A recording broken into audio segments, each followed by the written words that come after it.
Welcome everyone to Voice of the Non-Nation, episode 10. Milestone, JPN. How's it We're to going? double digits. Here we go. Woo! That's right. Episode 10. Here we are, Saturday, June 3rd, 2023. Hopefully we'll be celebrating at episode 100, 200, 500. Week in, week out, as the Non-Nation continues to scale and grow. How's it Yeah. going today? It's going well. We're kicking off a week of content here. The That's start right. of more consistent content from the non-labs. It's really That's right. it's exciting. We get to be the premier start of this week. That's right. Absolutely. We got some interesting topics to talk about today, and we're going to try to keep this episode to right around 25 minutes, so maybe 5 minutes per topic, but yeah, we've got some good ones. So let's just kick right into it. Let's go to ultrasound.money and check out how ETH is doing. How are we doing? We'll start out with our ultrasound money minute, and ETH still doing well. Gas prices have shot back down. We're at 22 GWEI right Ooh, now, love it. which is lowest we've seen it in a hot 22 minute. Guai, let's go. That's that's However, that's the network price that I like. 22 Guai, I could deal with it. However, our gas streak, we are still more than a month. I think we're rapidly approaching 2 months of Yep. being above the ultrasound money barrier, 370,000 blocks above that. And we've come close to the barrier here. It's Yeah. we don't have a lot of headroom anymore.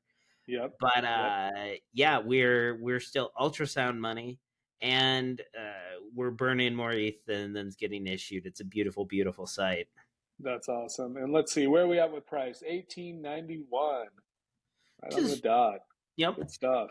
We, Good we we stuff. were up and down a little this week, but is Yeah. stabilizing at the 1900 range. And what I've seen recently is ETH is holding up pretty well compared to Bitcoin. So Yep. Yep. the tokenomics, if we look here just real quick, if we simulate where we are in proof of work, Yeah.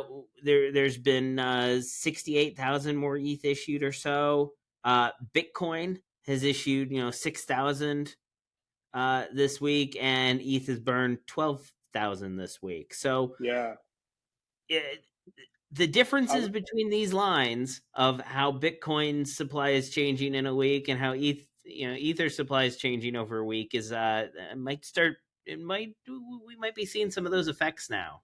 yeah. I was playing with those toggle switches a couple of days ago and going back and forth from proof of stake to proof of work, and that's pretty cool. Yeah, this And is Yeah, a little spoiler alert, and we talked about this in the weekly non-briefing, but we're going to be getting a page like this for the non-nation ecosystem, where yes, we will. you can even simulate things like I don't know, maybe total value locked or maybe token price. As activity of the non-nation grows, and we have different metrics in the ecosystem. So that is going to be really cool and really fun to play with. That will just be like a visual. People could say, hey, like, okay, look at this tech, and when this does this, this is how the metrics are going to be for the ecosystem. Like, what a token to hold, right? So Oh yeah. very cool, very cool. So thank you for taking us through our weekly 1 minute ultrasound money segment. So let's kick off with the first topic here. I saw a little bit of conversation about this week on Twitter about the Lido staking, right? Oh yeah. Somebody had mentioned that like the Lido staking was above 70%. What they failed to mention was that this was a certain derivative. I can't remember of which kind of staked ETH, but with that huge number. So the actual ETH that are staked through Lido for the proof of stake and network security is like something like 33%. Is that right? Which Yep. even some people said, hey, that figure's not right. It's closer to 33%, but still, whoa, like what the heck? Like that's really high, right? And that's almost like too close for comfort when it comes to like decentralization, right? With proof of stake and things like that. So let's dig into that a little bit and talk about that. Yeah. First, here are some of the numbers. This is Hill Dobby's Ethereum staking dashboard on Dune Oh, Analytics. nice. Yep. And this has a couple of key metrics. They go for net flows since Shanghai, which is super bullish. 3 million more ETH deposited than withdrawn, which is an So much outstanding, for that FUD argument ridiculous that number. everybody's gonna withdraw and sell through the moon. Anyways, Uh-huh. But one of the big key measures here that he has, and he pulled this out among all the other data that's shown on this dashboard, is how much is staked through Lido. right. And you can see it's just about 32% right now. Okay. Yep. And you can see it as a fraction of the total pie. You have Lido being almost 32%. You have unidentified, which is solo stakers, smaller, staking pools, etc. Things that are very very small or solo, Right. having 28%. And then the next biggest single staker after Lido is Coinbase at Mm. 10%. So I mean, Lido's 3 times larger than the next largest. And Wow. then it goes to Binance. So we have two CEXs and then Kraken. And then the next staking pools and liquid derivatives are like 3%. So compared to the next biggest liquid staker, Lido's 10 times as much ETH, which Wow. is So kudos so to talk Lido. Yeah, talk to me about this. What is so attractive about the dog? Even the doggo's incensed about this. What is Doggo. so attractive about Lido staking that everybody is staking with Lido, right? I mean, you see a major player like Coinbase, you see another liquid staker in Rocket Pool, right? Yeah. What is so attractive about Lido where everybody is staking through them? I think some of it is they had first movers advantage Mm. to get there. So they're the first. I think their yield is still appreciably better than something like Rocket Pool. I Yep, think Frax ETH. Is it on this page? Frax is, I think, actually similar. There, number 13 has like yep, similar yield, but the yield winner for a while now has been Lido, which is why yep. people are going there. Uh, they have their first mover, good yield, uh, but they have a point where they have so much staked ETH that some people are calling that this could potentially be bad for the Ethereum network as a whole. Right. And the reason for that is, I'm going to pull up another screen here. Uh, is once you get past 33%, you can start to have a kind of network attack. Yeah. And the Right. reason for this is you need 2/3 of validators to have consensus. So you Right. need 2/3 of the stakers to have, they call it the supermajority, and Right. you need that for finalization of the change state. Okay. So if they don't have two-thirds, then finality and consensus state will not occur. Right. So Lido by themselves can't fork off and have some other fork of Ethereum. 33% is not enough to basically have a chain break should something go wrong with their staking nodes. Right. However, if something goes wrong with their staking nodes, they have more than 33%, then even if everyone else is trying to finalize a state, it can't be finalized because they don't have enough, and all the other stakers combined, to get to that 2/3 supermajority. So Right. uh, Right. that's why 33% becomes a key number. There's ways to attack with a lower percentage, but 33% is sort of one of the big ones. And Right.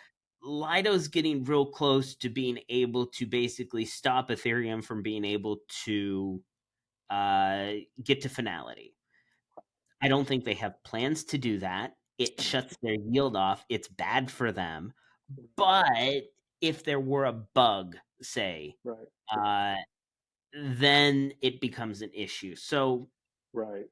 So let's look at this, right? So obviously, if it's possible, then that's not great. What do you do with the decentralized right network? And obviously, Lido is a centralized staking service, but how there's no outside of peer pressure, right, and community Yeah. pressure, and people saying, oh, okay, this is bad for the state of the network. I should go and stake somewhere else. What can you really do? Right? And is this a security bug or security flaw, something that wasn't worked into the game theory, right? Of that, Right. a staking service could possibly, aggregate more than 33% of the stake. Yeah. Well, Lido had a vote recently, just this week, because this came up in their DAO. They voted on it, and they voted whether or not they should self limit and try to stay below this 33% threshold. And the overwhelming consensus was no, we shouldn't self limit. If we're the best game in town, why should we, arbitrarily cut ourselves off? And Huh. there's So people arguments to voted be for made.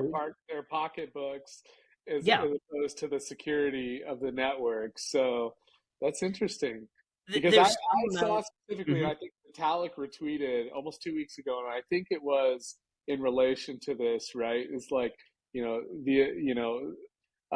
proof of stake is not there, right, to enrich your pocketbooks. It's there to secure the network, right? And that is the number one foundational concept for it. And so people shouldn't get those two things confused. So that's actually a little bit of a surprise on that vote to me. Yeah. Not Well, and really, not Vitalik, really a surprise. I shouldn't say that. yeah, Vitalik had weighed in on this a while ago, saying that no one should be more than 15% of the staking. Uh, Lido's double that, Yeah, and they're creeping up and on then some. 33%.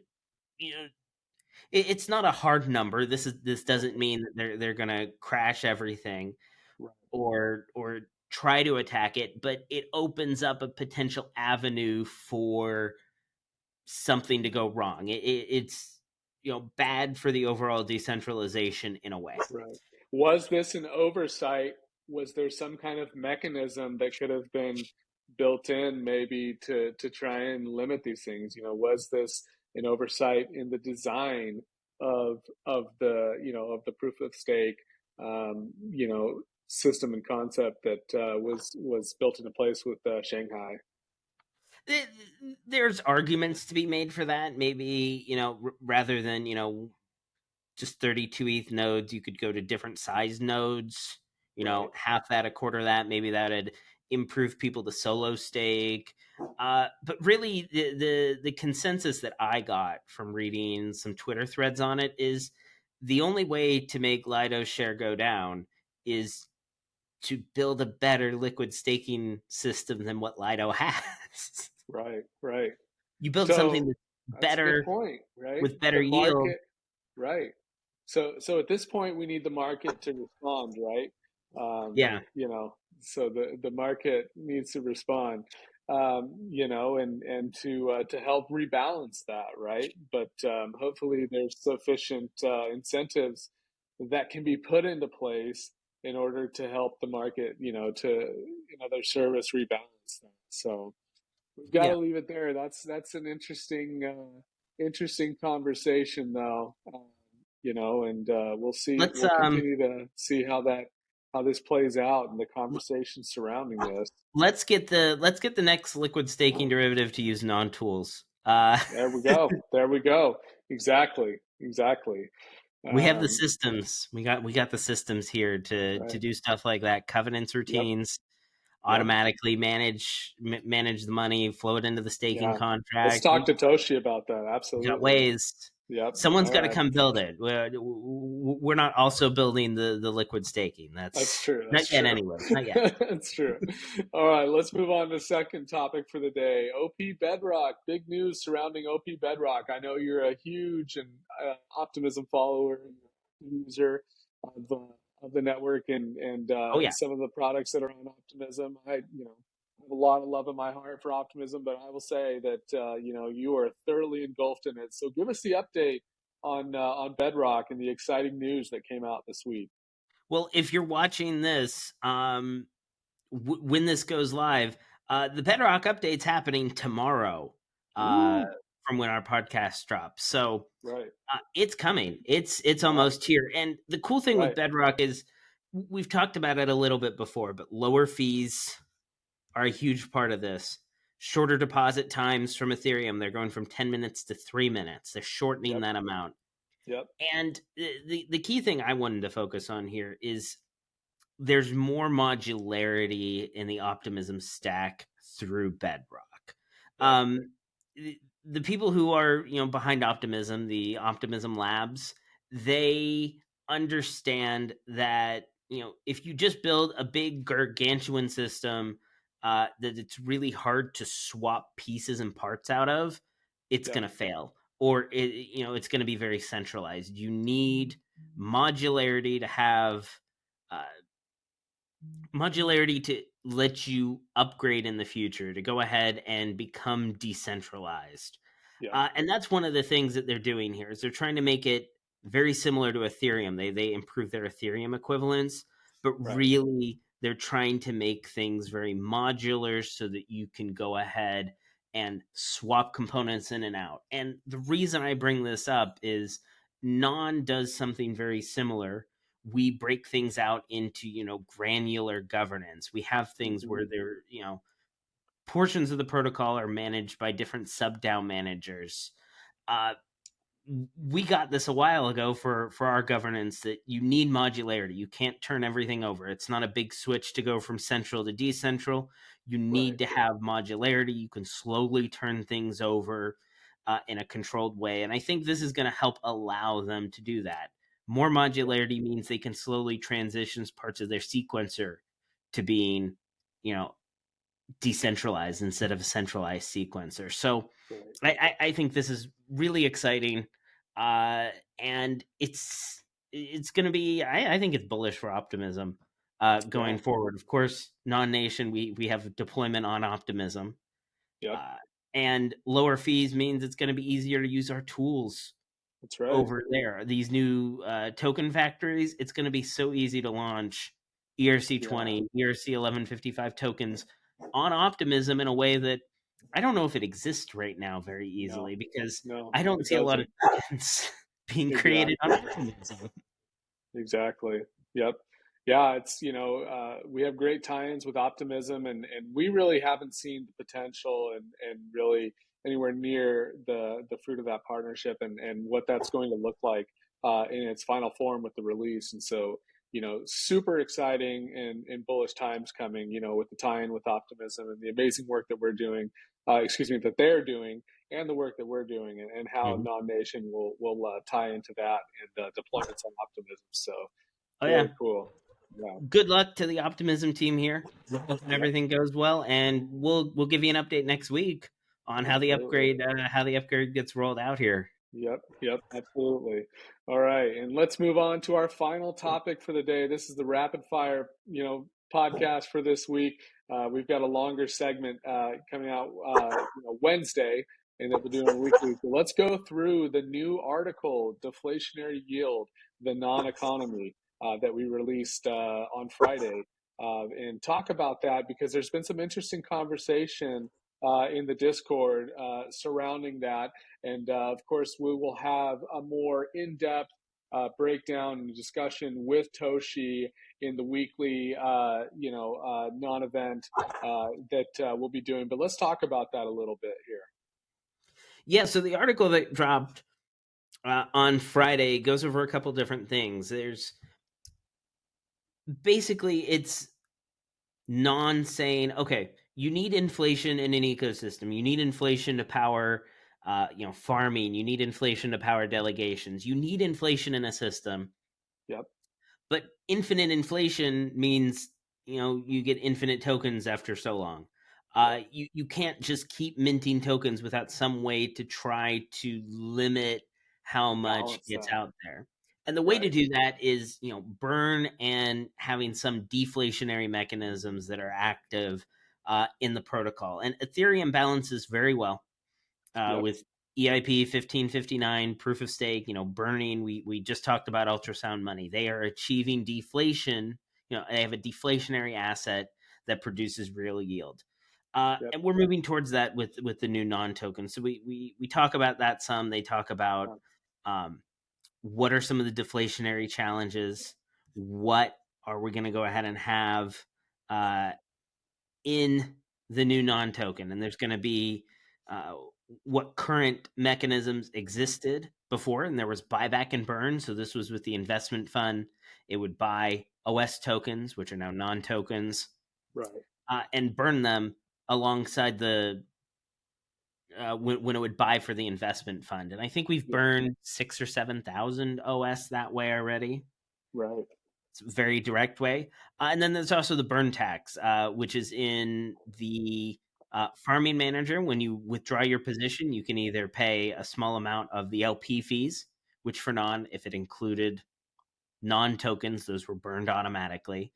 Yep. Or there was a fixed fee where you could say, no, rather than taking some of my ETH, just burn 5 non Right. to Right. as an alternative tax. And the Yep. goal here is with more factories in the future having similar burn taxes in those where you can pay zero point 0.1 ETH to clone a factory, or you can pay say 50 non that get burned.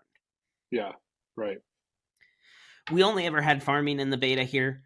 There's going to be There's going to be new factories coming out, and some of those will have these fees. Yep. Yep. Uh, Yeah. they talked some about As the experiment. as a Oh, go on. holder, first and foremost, I think it's, I mean, obviously a team member as well, but I think it's super bullish to have this deflationary, aspects to the token. I think maybe there was a little bit of misunderstanding, when the article hit about how some of these functions will work, things like that. We'll certainly be, covering this now and covering it in our weekly non-summary, things like that, non-briefing summary. But I love it. I think it's, this concept of playing with these inflationary and deflationary levers, right? To keep value stable and to keep liquidity, things like this. I mean, it's super important, right? And this is like kind of like a pioneering concept that we think that will be picked up and spread to proliferate to the rest of the industry, right? Yeah. Because this is kind of these are concepts that can be used and should be used, right? In order to manage protocol liquidity and things like that. Oh, absolutely. And if you're minting new tokens, you need to have some way to take those tokens out of circulation. You need Yep. deflationary mechanisms. Right. And then we get into, they talked a little bit about what happened during the non beta, that 5.6% of our inflation was subsequently burned through Yep. these mechanisms, which for a beta in a bear market with a small cap, honestly hasn't been too bad. Yeah. Yep. So, Yep. And that's a great point, right? Through the depths in the pits of the bear market, right? These yeah, mechanisms, right, through have only those two allowed mechanisms we talked about, too. right through only those There's two been no. mechanisms, right, have allowed our team to be sustainable and to keep building and to keep right Yeah. you know incentivizing to keep growing and building, because if honestly, if the funds aren't there, then we can't build as a team, right? And so these things are super important. It's a self-sustainability aspect, and it's a new novel concept. And like we said, we think this kind of model will be proliferated through the space, and certainly within the ecosystem. When projects come and build, they can expect these kind of novel approaches to being able to generate protocol liquidity and to keep their projects self-sustainable, which is a big Yep. a big thing. It's very important. And this is while the inflation has powered delegations and given them Yep. tens or 100 ETH or so at Right. this point, Right. uh to help. Funded the important work we do, even, right? Yes. It's also it's powered the dividends farm. It's helped pay for our deep liquidity that we have, because we have very good liquidity for the size market cap coin that we have. Right. I think we'll talk about that a little bit more on Wednesday as well. We'll bring that up, Yep. but Yep. um, so they talk a little bit about that, and we're folding the Bazaar into sort of this is the cornerstone, the center pillar of our economy moving forward. So Right. We then introduce the new Non, the new token that's going to be coming out from the ERC20 token factory. And what it has a And we 1%. should say, sorry, the new non with a new chart, by the way, because I know there was some Yes, confusion in there. Shout there out will to in fact Neat. be a new Shout chart. out to my boy Nnation for clearing that up. There will be a new chart. This is going to come from a token factory, so it will in fact have a new contract address, which means new Yep, chart. yep, Uh, that's we right. will have that. And the new non has two things that aren't present sort of in the current version of the token, and that is 1% burn fee and a Yep, 1% royalty fee. And these are things learned from some of the meme tokens yep, that we want to incorporate into non, not because it's a meme, but because we think these are positive economics to have in a token right. that should be used more widely Yeah, in the industry. It should be used by legit projects. exactly. It's not that, oh, they just came from memes. There was a reason why these aspects were incorporated to begin with. It's to incentivize holding, it's to incentivize keeping liquidity in the system, things like that. It's not just that we're copying memes. I mean, if it's a good idea, right, then we're going to take that good idea and we're going to implement it into the ecosystem, right? So, Yeah, absolutely. because these burn fees give very direct ways to say, okay, if you hold the token and don't sell and trade it, and other people are, well, tokens getting burned, the amount that you hold is going to go, potentially go up in value because the supply decreases. Right. It's Right. a very direct A to B, trend, which I think is why memes use it. It's very direct to see how this is going to impact price. Yep. Yep. So why shouldn't legit projects jump on that, Exactly. Exactly.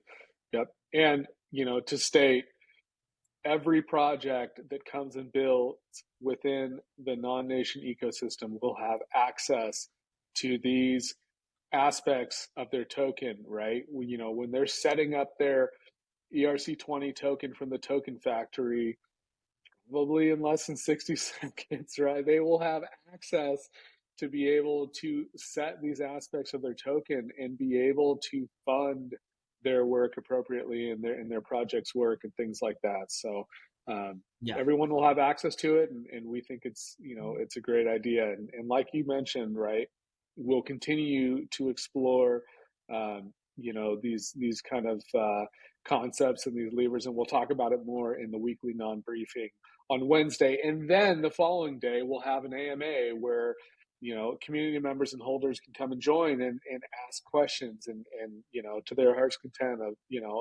how this works and why this is good for, non-holders and things like that. So, Yep. yep. And we're going to have an AMA.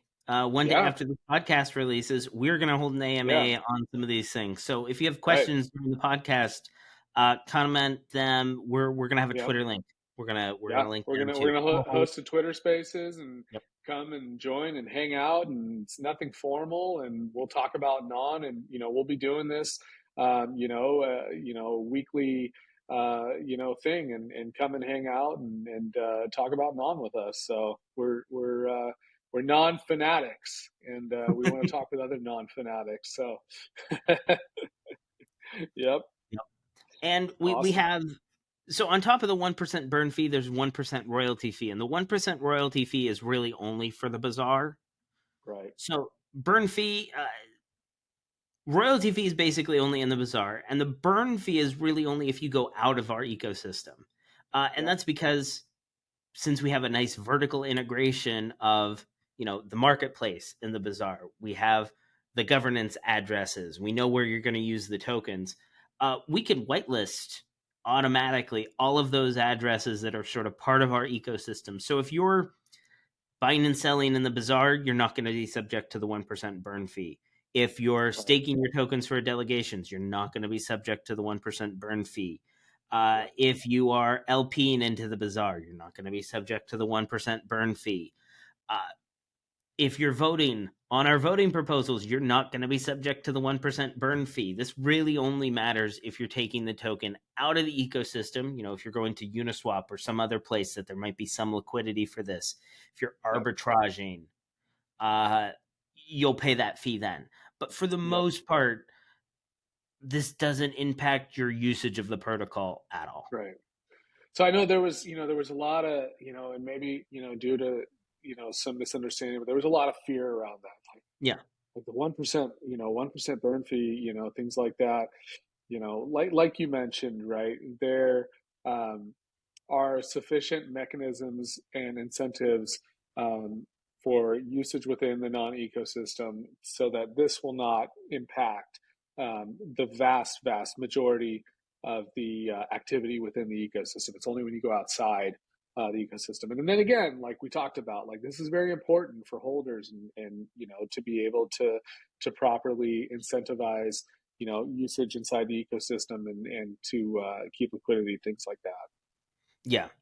And the royalty fee is for the bazaar. And the way that's going to work, and they talk about it down here in the next section, is when you trade in the bazaar. Currently, we'll talk about how it currently works. So if you trade in Uniswap V3 Yep. for not the non ETH pool, we're set up as a 1% pool, which means 1% of your order on a buy goes to the LP holders. It goes to people who are, providing liquidity. If you sell, 1% of the tokens that you sell go to the liquidity providers. And it's a little more Yep. complicated than that based on, ticks and what LP ranges But are, that's but the gist. That's the that's the gist. gist. Yep. That's how it gets split up among the LPs. But you pay 1% to transact in our pool already. Yep. That doesn't change in the bazaar. Uh, Total, your fees are going to be 1% in total. Right. But those fees are going to be directed basically just in a little bit different way. So as you buy non, that ETH is going to go to the. I think the ETH, the ETH is going to the treasury splitter on those Yep. buys. Yep. And I think it ends up being 0.7% to the treasury splitter, 0.3% to LPs as a total, as part of their Right. fees. Right. When you sell non, 1% is going to get taken. 0.6% is going to a farming contract for the next season. And then I think the other there's another 0.1 on top of that, and then 0.3 goes to the LPs. To the LPs. Right. Right. Yeah. So Right. it's not going to make a difference. You're going to pay 1%, buying, 1% selling, just as you are in the normal Uniswap V3.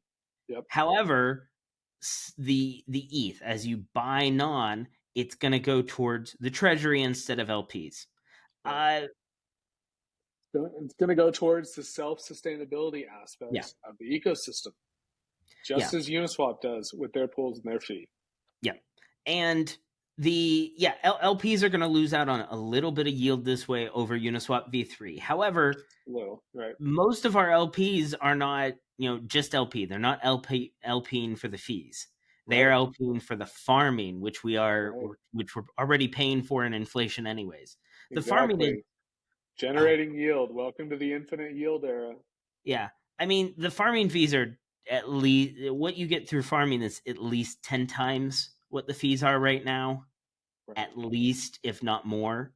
Right. So people are LPing for the farming rewards. The fees are a bonus on top of that. So we're just redirecting some of that to the DAO to make it more sustainable. And Exactly. we're redirecting some of the the non for instead of the current farming season. So LPs now getting the benefit, LPs in the future get benefit. So we're investing some of that into the future. Yep. Yep. Exactly. Yep. So the amount that this changes, it doesn't change how much you're paying for buys and swaps. It doesn't change how much you have to pay to interact with the system. A lot of those things don't change. It doesn't change the no price impact orders. Right. And those orders as well, it's worth noting, those orders are the full 1% Yeah. goes to the DAO because it's Yep. LPs aren't involved in orders. They're going through a separate order book. And that's where we say, it's a Good. 1% royalty fee. Well, it's 1% on orders. When it's in the liquidity pool, it's the typical 0.7% that Right. it was before. 1% of the DAO. What a DAO to be a part of. Hold the That's non-token. huge on these, no price Everything that's impact going to be orders. built. Oh man. Yep. Yep. Talk about the first on-chain equity. Talk about a real aspect of equity. Amazing. I So think it's so bullish. there is a lot that doesn't change, but it is going to change in a way. Yeah. Every time things get arbed by arb bots, between various Uniswap pools to the Bazaar pools and stuff, some of that, when it's non, it's going to get burned if if you're going between various Uniswap pools or something. So we think that this is going to have an impact. It's going to help, but it's not going to diminish the ecosystem at all. No, in any way. Yep. Well, that's a great primer, and I think if you want to learn more and you want to hear it straight from Toshi's mouth and about the game theory, about the design, things like that. Tune in on Wednesday to the weekly non briefing. I think we talked for almost an hour and 10 minutes.